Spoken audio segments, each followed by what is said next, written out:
Bismillahirrahmanirrahim. Assalamualaikum warahmatullahi wabarakatuh.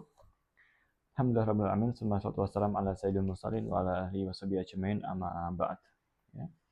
Insyaallah hari ini kita masih dalam pembahasan kitab Ahkamul Usrah fi Syariah Islamiyah, ya, dalam kajian pranikah, ya, fikih nikah.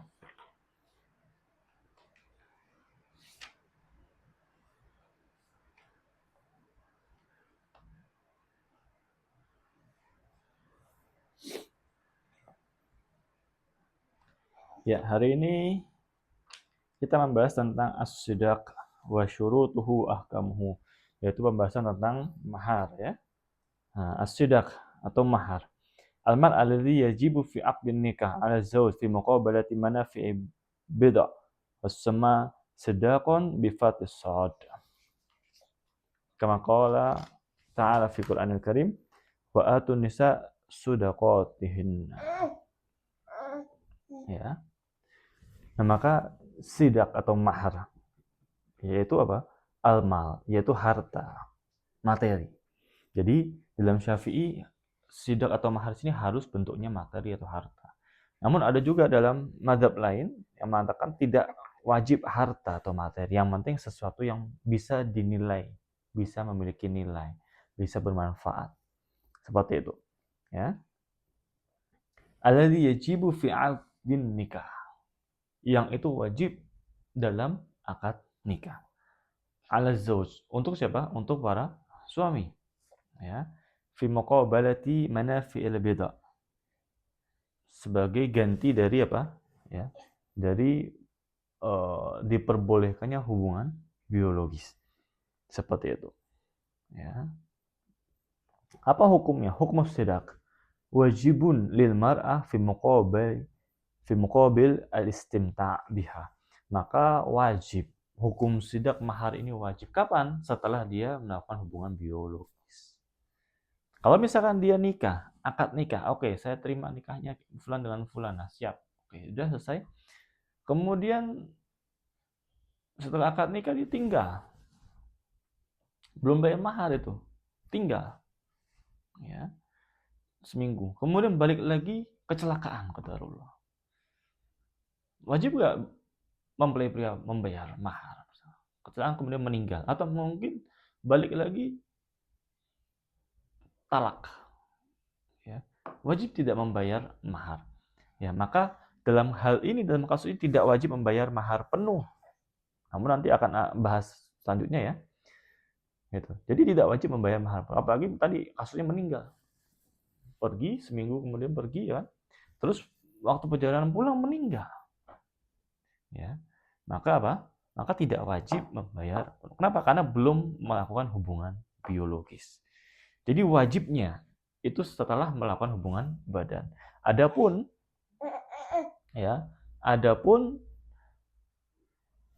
mahar itu ditanggung, ya, menjadi tanggungan mempelai pria kapan? Setelah dia akad. Setelah dia akad nikah, maka itu sudah menjadi tanggungan mempelai pria. Lalu kapan wajib dibayarkan?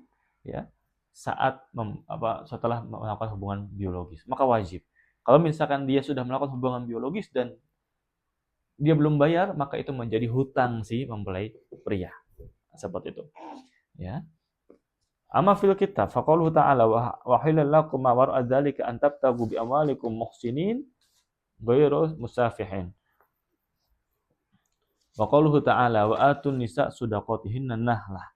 Ya, dan berikan kepada perempuan-perempuan kalian apa? Mahar. Ya, kemudian wa amma ijma, jelas ijma. Dalam ijma faqad ajma'al muslimun 'ala masyru'iyyati sidaq fil nikah wa lam yukhalif minhum ahad. Maka seluruh ulama muslim bersepakat mahar hukumnya wajib. Kemarin beberapa waktu lalu kita membahas, ya, mahar ini wajib disebutkan dalam akad atau tidak, ya. Maliki misalkan wajib disebutkan dalam akadnya berapa maharnya, gitu ya. Nah, tapi pemberiannya itu wajib menurut ijma ulama. Hukmun nikah biduni tasmiyatin mahar. Hukum nikah tanpa menyebutkan adanya mahar situ. Saya nikahkan fulan dengan fulan, sah gitu ya, tanpa menyebutkan mahar. fa in tamma aqdun nikah biduni an yusamma mahar sidaqan fa nikah sahih bi ittifaqil fuqaha. Walaupun tidak menyebutkan mahar, ya, maka maka nikahnya itu tetap sah walaupun tidak menyebutkan mahar bi ittifaqil fuqaha, gitu ya. Nah, kemudian wastadallu ala sihhatin nikah biduni tasmiyatis sidaq biqaulihi ta'ala wa ankihu al-ayyama minkum. Kemudian wa qauluhu ta'ala fankihu ma taba lakum minan nisa, gitu ya. Nah, ini menyebutkan bahwasanya hanya diperintahkan untuk nikah, dalam akadnya tidak perlu menyebutkan maharnya berapa apa, gitu ya. Nah, kemudian walakin al-fuqaha yaquluna bi annahu yustahabbu tasmiyatul mahar 'indal 'aqd. Li'anna Nabi sallallahu alaihi wasallam kana yuzawwiju banatuhu wa yutazawwaj fa kana yusammi al-mahar 'inda zawaj. Tetapi disunahkan untuk menyebutkan mahar dalam akad. Kenapa? Karena Rasulullah SAW, ya, dalam menikahkan anak-anaknya atau saat beliau melaksanakan akad nikah, Rasulullah SAW itu menyebutkan maharnya. Ini juga agar tidak terjadi fitnah, ya, agar saksi itu mengetahui, oh maharnya sekian, gitu, agar tidak terjadi fitnah, ya. Wa miqdarus sidaq, berapa ukuran mahar? Walam yadhkurul fuqaha haddan li aktsaril mahar. Tidak ada batas maksimalnya berapa, ya. Jadi tidak ada batas maksimalnya berapa. Fa yajuzu an yakuna al-mahar katsiran ma balagha min al-kasrah. Ya, boleh. Mahar itu boleh setinggi-tingginya, boleh 2 miliar, 3 miliar ada. Ada beberapa waktu lalu itu kakek-kakek, ya, bapak parubaya itu menikah dengan istri, ya, itu mahalnya 3 miliar, bayangkan. Itu kayak harga rumah lebih. 3 miliar. Gitu. Jadi tidak ada batas maksimal. Wa adamu tahdidil mahar yazid bihaddi a'la mimma ajma'a alaihi ahlul ilm. Tidak ada batas aksar atau batas tingginya ada. Nah, kemudian batas rendahnya ada enggak? Ya. Wa yarul jumhurul fuqaha an sidq laisa lah adna bal kullu ma kana malan jazallahu an yakuna sidaqan hatta law asdaqaha sautan lahallat. Para ulama fikih, ya, para jumhurul fuqaha, ya, mengatakan bahwasanya tidak ada batas minimal berapa mahar itu diberikan. Tidak ada batas berapa minimal mahar diberikan, tidak ada. Ya. Tetapi semua yang itu dia bisa dijadikan sebagai harta, memiliki nilai manfaat, maka silahkan bisa dijadikan sebagai mahar. Bahkan walau hanya sebatas sabuk, katanya. Ya. Wahtaju biqaulin Nabi SAW lilladzi zawajahu. Mereka berdalilkan kepada siapa? Kepada Nabi Muhammad SAW yang ia nikahkan. Jadi Nabi Muhammad menikahkan seseorang. Hal indaka min syai' tusaddiquha. Apakah kamu punya sesuatu yang bisa menjadikan sebagai mahar? Qala la ajidu. Saya enggak punya, ya Rasulullah. Qala lahu iltamis walau khataman min hadid. Maka pakaikanlah istri kamu, calon istri kamu, walaupun dari besi, cincin dari besi, seperti itu. Ya. Akhirnya dibelikan sama Rasulullah, dikasih ini buat calon istri kamu. Memang maksudnya Rasulullah itu so sweet gitu ya. Jadi gentle dan so sweet, ya. Manis sekali, gitu kan. Ada yang mau nikah nih, nggak punya apa-apa untuk mahar, ya udah, karena kamu punya niat baik, ya kamu tanggung jawab, ya. Tapi mungkin Allah sedang mengujimu dalam finansial, saya bantu, ya. Kemudian pendapat yang kedua, ya Zaidiyah wal Hanafi wal Maliki an-sidq haddan adna wa aqalluhu may yaqta'u bihi sariq wa huwa 'ashratu darahim 'inda Zaidiyah wal Hanafiyah wa 3 darahim wa ruba' wa dinar, ya, atau rubu' dinar 'inda Malikiyah. Maka menurut mazhab Zaidiyah, Hanafiyah dan Malikiyah mengatakan ada batas minimal untuk mahar. Yaitu apa? Batas minimal sebagaimana para pencuri itu dipotong tangannya. Jadi ketika para pencuri itu dia hanya mencuri Rp20.000, ya nggak bisa dipotong. Kenapa? Ya karena Rp20.000 itu harta yang sedikit gitu ya, tidak sebanding gitu ya. Nah, tetapi ya ada batas minimalnya. Berapa ya itu? Ya, berapa batas minimal pencuri itu dipotong tangan? Yaitu asyratu darahim, 10 dirham. Inda Zaidiyah wal Hanafiyah. Kemudian 3 dirham salah satu darahim indal Malikiyah. Nah, pertanyaannya sekarang itu dirham berapa? Ya, dirham itu berapa? Ya, ini dari kitab Ibnu Rasyad, yaitu Madzhab Maliki ya. Dirham itu berapa dirham? Satu dirhamnya berapa rupiah? Ini tentu tidak ada ukuran takaran resmi sekarang berapa rupiah. Kalau sekarang kita bilang dirham pakai dirham mata uang, enggak. Karena mata uang beda-beda. Ya. Dinar yang pakai dinar mata uang ya enggak. Dinarnya kan ada beda-beda. Ya, mata uangnya beda-beda nilainya. Maksud ini adalah pada saat itu berapa, kursnya itu berapa, itu enggak ada.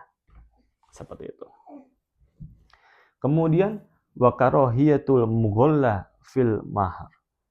Faqad jaa fi syari'ah al-islami al-hath ala adam al-mughalla fil mahar wa dzalika harsan ala itahati farasil zawaj li aktsari adadi mumkinun min ar-rujuli wan nisa liyastamta' kullu bil halal thayyib.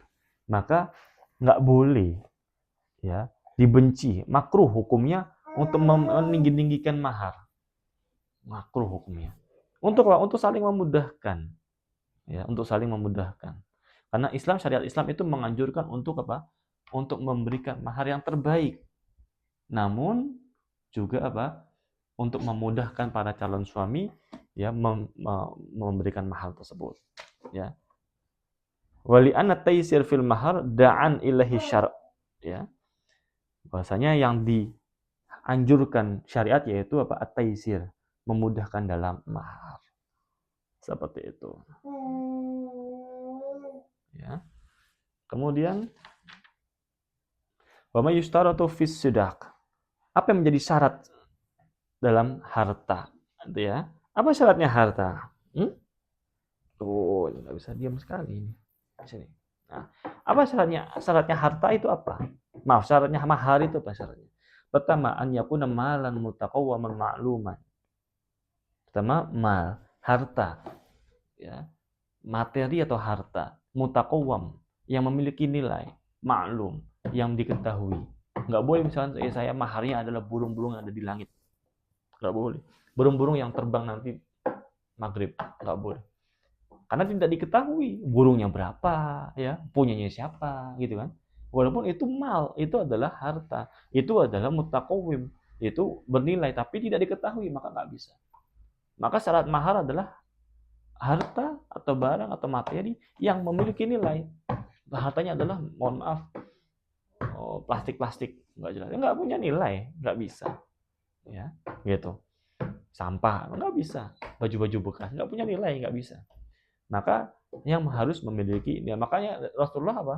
Walau khataman min hadid, walau cincin dari besi, karena cincin itu memiliki, kalau besi saja nggak ada nilainya, tapi karena dijadikan cincin maka jadi bernilai, gitu ya. Rasulullah nggak menyuruh udah ambil barang apapun yang kamu punya deh, enggak, tapi apa? Tapi ya diberikan untuk cincin dari besi. Seperti itu. Kenapa? Karena itu menjadi punya nilai. Yang kedua, manfaat maklumah mubahah. Sesuatu yang memiliki nilai manfaat. Misalkan ya, di situ misalkan apa namanya? Seperti mengajarkan Quran atau mengajarkan bahasa Arab atau apapun itu. Jadi manfaat yang diperbolehkan. Seperti itu. Wa ikhtalafal fuqaha fi ta'limil Quran. Nah, ini. Boleh nggak maharnya adalah mengajarkan Quran, ya? Wa yaru al-Hanafiyah wa Zaidiyah. Wa huwal masyhur fil madhhabil Maliki anna ta'limil Quran la yusah an yakuna sidaqan. Maka menurut mazhab Maliki, ya, Hanafi dan Zaidiyah, ya. Maka taklim mengajar Quran itu tidak termasuk dari sidak atau tidak termasuk dari mahar. Seperti itu. Ya. Nah, adapun sini bayar Syafi'iyah. an yaj'ala ta'lim al-Qur'an sidaqan li'annaha manfa'ah mu'ayyanah mubahah. Adapun mazhab Syafi'i mengatakan boleh dijadikan mengajar Quran itu boleh jadi apa? Jadi mahar. Karena apa? Menjadi tadi manfaat, istrinya dapat manfaat muayyanah yang jelas, ya, dan mubahah, dan manfaat yang diperbolehkan seperti itu. Ya. Wa yabdu anna ar-rajih fi dzalika huwa jawazu an yakuna ta'lim al-Qur'an sidaqan. Ya. Jadi yang rajih, yang kuat pendapatnya adalah pendapat mazhab Syafi'i yang menjadikan bahwasanya mengajarkan Quran itu boleh dijadikan sebagai mahar. Seperti itu. Ya. Oke. Mungkin kita cukupkan sekian ya. Insyaallah kita lanjut lagi di pembahasan selanjutnya dengan baca doa kafaratul majlis. Subhanakallah. Alhamdulillah asyhadu an la ilaha illa anta nastaghfiruka wa natubu ilaik. Wassallallahu ala sayyidina Muhammad wal afu binna was